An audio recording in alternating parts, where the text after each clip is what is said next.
ठिकाणी पुढच्या स्पर्धकाचा क्रमांक तयार आहे ते त्याने आता 20 क्रमांक आहे. सादर आहे स्पर्धक कोड क्रमांक 31. तयार आहे ते स्पर्धक कोड क्रमांक 20. सन्माननीय व्यासपीठ व उपस्थित सर्वांना माझा मनपूर्वक नमस्कार. मी शालेय कोड क्रमांक 31 आपल्या पुढे विषय मांडतो आहे योग्य संस्कारे घडतो माणूस. योग्य संस्कारे घडतो माणूस हा विषय समजून घेत असताना दुरूनच डोंगर साजरे असं नसून विषयाच्या मुळामध्ये जाऊन आपल्याला सांगण्याचा प्रयत्न करण्यासाठी मी इथे उभा आहे. जेव्हा आपण संस्काराचा विचार करतो तेव्हा ती आई आठवते जिनं छत्रपती शिवाजी महाराज घडवले. ती आजी आठवते जिनं छत्रपती शंभूराजे घडवले.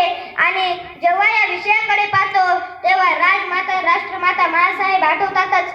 एक गोष्ट लक्षात घ्या, वाल्याचा वाल्मिक होतो जर योग्य साथ आधार संस्कार लाभला तर. पण वाल्मिकीचाही वाल्या व्हायला वेळ लागत नाही जर पाठीशी सावरणारं कुणी नसेल तर.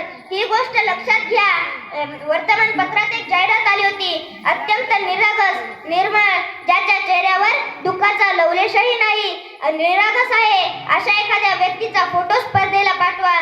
तो फोटोग्राफर विचार करू लागला, असा कोण असेल ज्याच्या चेहऱ्यावर दुःखाचा लवलेशही नाही. रोग समोर आले की हसतात खेळतात, किती मायाळू किती दयाळू असं वाटतात आणि पाठ फिरवली की पाठीमागणे शिव्या द्यायला सुरू करतात. सर्व मुकुटे धारण केलेले खरा निरागस चेहरा सापडेल तरी कुठं. त्याने बराच वेळ विचार केल्यानंतर त्याच्या लक्षात आलं की नुकतेच जन्माला आलेलं एखादं नवजात बाळ असेल, त्याच्या चेहऱ्यावर कुठलीच वाईट भावना नसते, कुठल्याच वाईट गुणांचा स्पर्शही त्याला झालेला नसतो, अत्यंत निरागस असतं. त्याने अशा बाळाचा फोटो काढला, स्पर्धेला पाठवला. त्याच्या या फोटोला पहिल्या क्रमांकाचं बक्षीस मिळालं. पुन्हा एक स्पर्धा आली, अत्यंत क्रूर हिंस्र ज्याचा चेहरा बघितल्यावर सर्व दुर्गुणांचा सहवास आहे असं वाटावं इतका वाईट चेहऱ्याचा फोटो काढून स्पर्धेला पाठवा. तो फोटोग्राफर पुन्हा विचार करू लागला, इतका वाईट चेहरा आणायचा तरी कुठून. त्याने बराच वेळ विचार केल्यानंतर त्याच्या लक्षात आलं की एखाद्या तुरुंगात असा कैदी असेल ज्याने आयुष्यभर नुसती वाईटच कामं केली. पापाचा जो धनी आहे ज्याने वाईट कामं केली तो तुरुंगात गेला आणि अशा एखाद्या कैद्याचा फोटो काढला ज्याने आयुष्यभर नुसती वाईटच कामं केली. त्याचा फोटो काढून स्पर्धेला पाठवला. त्याच्या याही फोटोला पहिल्या क्रमांकाचं बक्षीस मिळालं, 1 लाख रुपये. त्या फोटोग्राफरला असं वाटलं हे पैसे आपले एकट्याचे नाहीत, ज्याच्या चेहऱ्याचा फोटो काढला त्याचे सुद्धा आहेत. त्या 1 लाखातले 50,000 रुपये त्याने बाजूला काढले आणि परत त्या तुरुंगातल्या व्यक्तीला भेटायला गेला. त्याला सांगितलं तुझ्या चेहऱ्याचा फोटो होता म्हणून मला 1 लाख रुपये बक्षीस मिळाले, या 1 लाखातले 50,000 घे.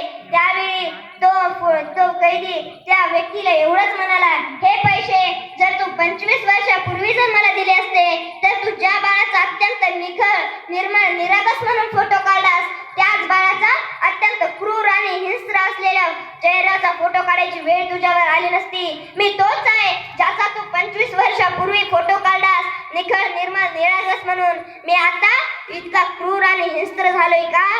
योग्य वेळी योग्य त्या गोष्टी मिळाव्या म्हणजे माणसं घडतात, ही सर्वात मोठी वस्तुस्थिती आहे. मी का बिघडलो माहितीये, मी जन्माला आलो आणि माझी आई माझ्यापासून हिरवली गेली. मी चालायला लागलो आणि माझे वडील माझ्यापासून हिरवले गेले. मला आधार देणारं सांगणारं कुणीही नव्हतं. अरे कुशीत घ्यावं आणि दूध भात चारावा, त्या आईचे हात कधी मला लाभले नाहीत. ज्याचा बोट धरावं आणि नीतिनियमांचे संकेत शिकावे त्या वडिलांचा हात कधी मला लाभला नाही. मी आज जो आहे ना तो फक्त आणि फक्त आई वडील नसल्यामुळे. वाल्याचा वाल्मिक होतो जर योग्य साथ आधार संस्कार लाभला तर. पण वाल्मिकीचाही वाल्या व्हायला वेळ लागत नाही जर पाठीशी सावरणारं कुणी नसेल तर. एक गोष्ट लक्षात घ्या, मानवी व्यक्तिमत्वाचे संशोधक व जीवशास्त्रीय अभ्यासक असं सांगतात की नुकतेच जन्माला आलेलं एखादं नवजात बाळ तुम्ही आम्हाला आणून द्या आणि त्याला काय बनवायचे सांगा, आम्ही त्याला ते बनवून देतो. हवं ते बनवता येतं, हवं ते घडवता येतं. मातीच्या ओल्या गोळ्याला जर हवा तसा आकार देता येत असेल ना तर जिवंत हाडामासाच्या घोड्यालाही हवा तसा आकार देता येतो. फक्त माती ओली हवी आणि वय संस्कार रक्षण हवं ही सगळ्यात महत्त्वाची गोष्ट आहे.